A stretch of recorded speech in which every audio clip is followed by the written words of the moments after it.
باعتبارها بلدا موثوقا لها خبرة طويلة في حل الأزمات، النيجر تقبل مبادرة الجزائر القائمة على مرحلة انتقالية مدتها 6 أشهر. أجمع خبراؤنا أن الوساطة الجزائرية الرامية لاستعادة النظام الدستوري في النيجر هي المقاربة الأنجع لحل الأزمة وتحييد خيار التدخل العسكري.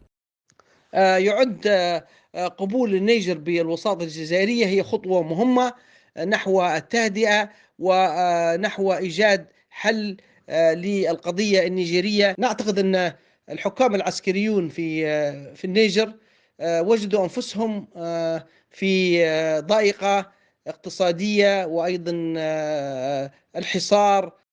تتوقع بعض القراءات اصطدام المبادرة الجزائرية بصعوبات لاعتبارات عديدة، في حين ترى تقديرات أخرى أن الوساطة لن تواجهها أي عراقيل نظرا لفشل الهيئات الدولية في حل الأزمة من جهة، والثقة الكبيرة التي تحظى بها الجزائر لدى القوى العسكرية الحاكمة في البلاد من جانب آخر.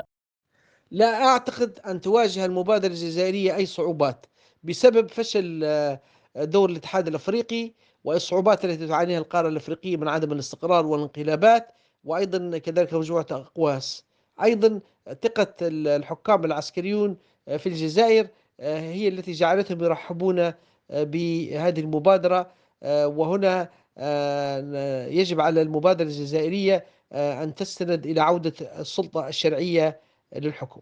يذكر أن الجولة الدبلوماسية التي قادت وزير الخارجية أحمد عطاف إلى كل من نيجيريا والبنين وغانا قد تميزت بتطابق لوجهات النظر ودعم لمقاربة الجزائر ومساعيها الرامية إلى تحقيق العودة إلى النظام الدستوري في النيجر من خلال حل سياسي يفك خيوط الأزمة القائمة بما يحفظ أمن واستقرار هذا البلد والمنطقة برمتها.